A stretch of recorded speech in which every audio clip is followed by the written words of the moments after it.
10 seconds. Stand by. Go. And we are underway for 18.3. We will start things off with 100 double unders. Well, we got some time, and 18.1 was just a lot of grunt work. It wasn't fun to do. 18.2 was stressful. 18.3 was just hard and heavy. And now I look at Dave. Just when you couldn't do anything more dumb, you go and do something like this.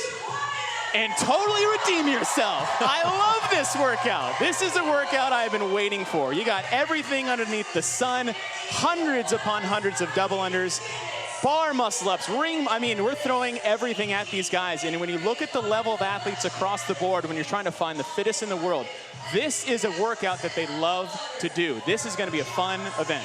Now Kasperbauer and Neal Maddox move to the barbell at the same time as Maddox will get the barbell up first. These athletes have to complete 928 total reps if they're going to finish this thing within the 14-minute cap. That's 464 reps per round. I just think the total, I mean, that is a lot. Obviously, 400 of those reps are going to the double unders, and it is 2 rounds for time. So when you first look at this event, what should jump off the page, other than the hundreds of double unders that you have to do, is the simplicity of these movements that are weighted. An overhead squat for 20 reps at 115 and 80 is not necessarily, well, it's not. It's not a difficult move to do for that amount of reps at that kind of weight for these athletes. And then you look at the dumbbell snatches, 50 and 35 again. Fantastic, it's only 20, I'm good to go.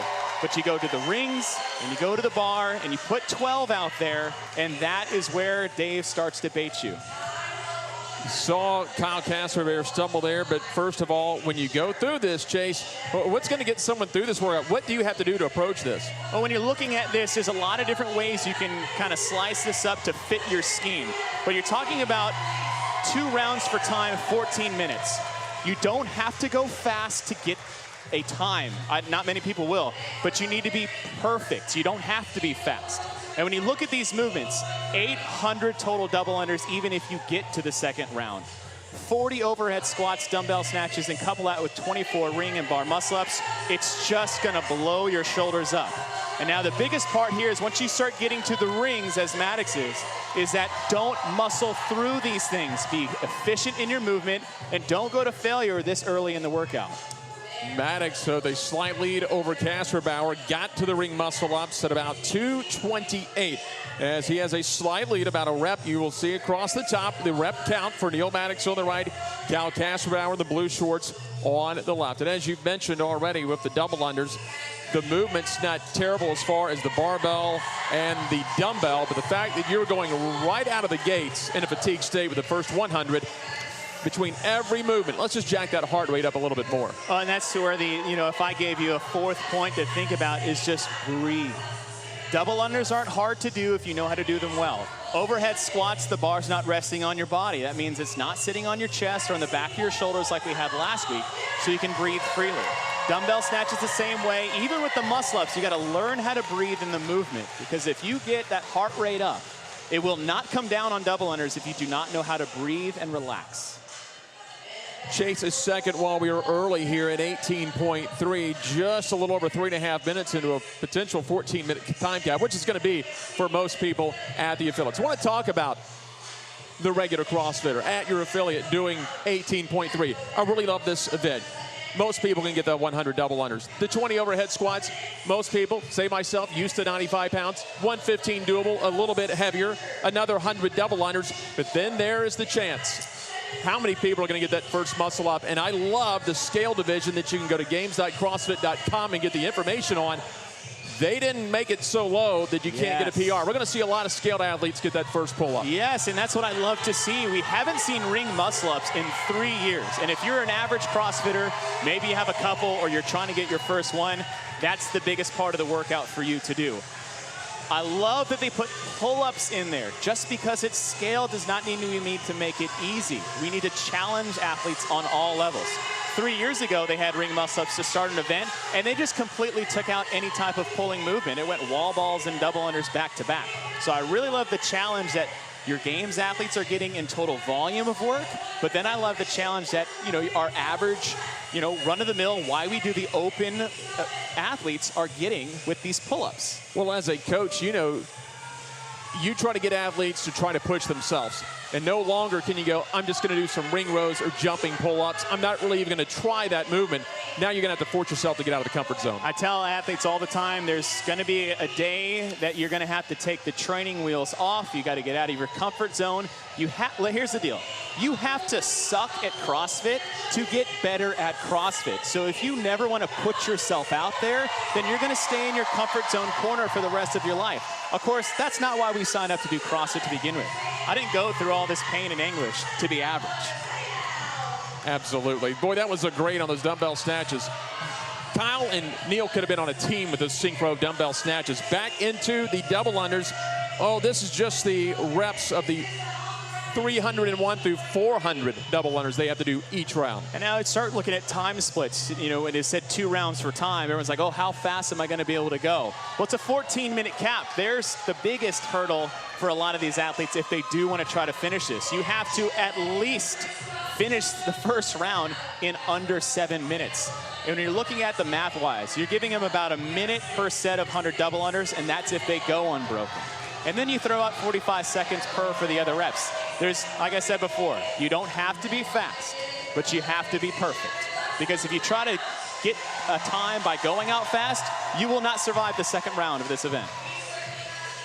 Well, Neal Maddox took a little bit of a break that allowed Cal Kasperbauer to really close the gap on the double unders. Down just a 6-rep difference before these two athletes are going to get on that pull-up bar and begin their bar muscle-ups. Again, as always, whether it's the Open, the regionals, or the games, you'll watch for the judges' hands. That means 5 reps or fewer. And Cal Kasperbauer, Neal Maddox, neck and neck. Well, look at their jump rope side by side as Neal Maddox is very relaxed. And them's finishing neck and neck up until this point. Right? With the top athletes, if you're going unbroken and smooth, maybe a break, you're going to stay next to each other throughout the first round. Halfway through, again, a 14-minute time cap. We just passed 7 minutes. And Chase, as you mentioned, you got to be perfect. Don't have to be fast, but perfect, because we've not even completed the first round and you're past the halfway point. Yeah, and you're probably looking at it as like, oh, they're close. They're only about 7:20, 7:30 when they get done. Maybe they have a chance. No shot. There's no way you're going to get through the second half of this event faster. And it's not because of the muscle-ups or the barbell or the dumbbell. It is the next set of 400 double unders awaiting in the background. What I want to see when we get through these bar muscle-ups is watch the difference between Kyle Kasperbauer, who's on the left, and Neal Maddox is on the right, because they were jumping very hard to get those reps in. Neal Maddox goes unbroken. Kasperbauer had to break, so Maddox is done with the first round in about 7:49. That's one of the best in the world. Again, second in a 35 to 39-year-old division, multiple-time games athlete at about 7:50 on that first round. And quickly, here's where he can eat up some reps on these 100 double unders. And one thing I want to look at with these athletes is look at their face. Right? Are they relaxed? Are they trying to breathe? Or are they just trying not to miss on a double under, right? We had Neal Maddox just take a break to the right. And Kasperbauer, he looks good, but you can see as he gets deeper into these sets, he stops bouncing off the floor and he starts to jump. When you think about the differences, is that jumping off the floor means you're landing and leaping. Bouncing off the floor means you're trying to stay in the air. When you get tired doing double unders, you got to keep bouncing. And if you're fresh, Chase, you wouldn't think the rep scheme for the squats, the muscle-ups, the snatches, and the bar muscle-ups would be that big of a deal. But under fatigue, 20 is a whole lot of overhead squats at 115. 12 ring muscle-ups, especially if you're not proficient in them yet. It's going to be a lot. Oh, yeah, 20 more dumbbell snatches and then the bar muscle-ups. That's a lot of reps under that much fatigue. And what did I say the difference between round 1 and round 2? We're 2 minutes in after the halfway point of 7 minutes. And both of these athletes have broken more time in the first 75 reps than they did in the first 400. If you don't get it, right? If you're watching this and just looking at the movements between the double unders, it's about the rope. And it's the next round of double unders that is just going to break people off unless they can stay smooth and relaxed. Neal Maddox moving to the overhead squats. He has 20 at 115 pounds, 564 reps into 928. And again, as we have mentioned, we think pretty good bet. Very few are going to make that time cap. But Maddox now, we'll see how these overhead squats look through the second round. And right now, Maddox looks pretty proficient. We expect an athlete of his caliber not to have too much trouble with this. Oh, I mean, Neal Maddox is one of those guys that puts 115 over his head and he looks up to make sure it's not a PVC pipe. Right. That's the type of guy Neal Maddox is. You see a Kasperbauer on the left is getting a little out of position. One thing you want to tell your athletes is that you don't need to make up time if it's only 20 squats. You don't need to go fast, but at the same time, you don't want to hold that bar over your head any longer than you need to. It's going to be this set of double unders when they get back to it. That's how fast Kasperbauer was to catch up to Maddox, as he was behind by about 15 seconds. And the mistake you can make, and you can speak to this on overhead squats, you would snatch that barbell up or jerk it off the front of the back rack. If you start going too fast before you're in good position, you're just going to lose the barbell. Overhead squats are one of those that has a sweet spot, right? You want to stack it over the shoulders, keep the wrists above the ankles as you go down. As you get fatigued, and we said it's about the shoulders, double unders are going to suck the life out of your shoulders, let alone your lungs and your heart rate. But let's not forget our legs, right? The double unders. Don't look at all the bells and whistles. Oh, ring muscle-ups, bar muscle-ups. What about the dumbbell? It's the double unders. Watch out for these things. Several breaks for Kasperbauer. We've got 3 minutes remaining before the 14-minute time cap. Kasperbauer breaks a few times with overhead squats, but Maddox consistently has kind of had to break on those double unders, and that has always allowed Kyle to make up some ground. Now, 35 reps behind when you're on double unders, that can be made up relatively quickly. We're seeing a lot of the universal resting position for these two athletes, and that's when you break, you put your hands on your knees, look it up the clock, and you're like, oh man, there's still 3 minutes left.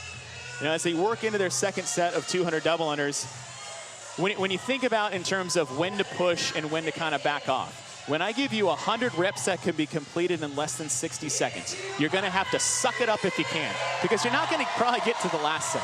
If you got an opportunity to knock out 100 reps at this, there's more bang for your buck on the rope. So they're taking some breaks.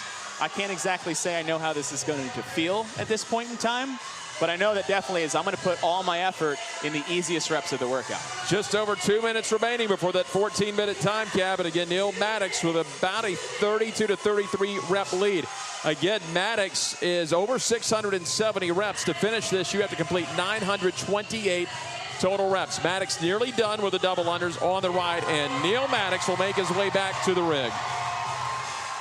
Kasperbauer, another big break behind Maddox, but Maddox will take a look at it as that's a look, as you mentioned, Chase, a lot of us will have as we're getting close to 90 seconds remaining. And if you are just an affiliate going to do this, you better hope it's a good double under day and a good muscle up day. Well, I think one thing to really trust in yourself is when you get done with your double unders and back to the rings is that the feeling you have after the second set of double unders could scare you out of going big on the muscle-ups. But when it's this close to the end, right, you still don't want to go to failure. What I say is don't muscle through this if you don't have to, right? But get through the muscle-ups, the incentive at the end, right? We have less than just over a minute left. You have an opportunity to go to a rope where you can just churn out reps.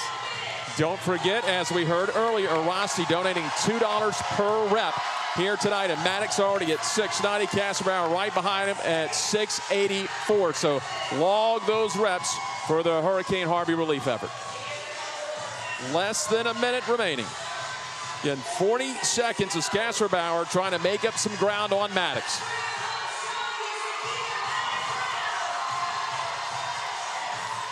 "30 seconds left here at Skyline CrossFit in Houston, Texas. Remaining at 18.3. Kasperbauer, can he catch Neal Maddox? 20 seconds, not a lot of time, and it looks like Neal Maddox may take it. He's going to get back on the double unders, a chance to eat up a lot of reps here if he'll go. Don't put the jump rope down, only 10 seconds remaining. And Neal Maddox, who's moving up in a division, is going to take 18.3.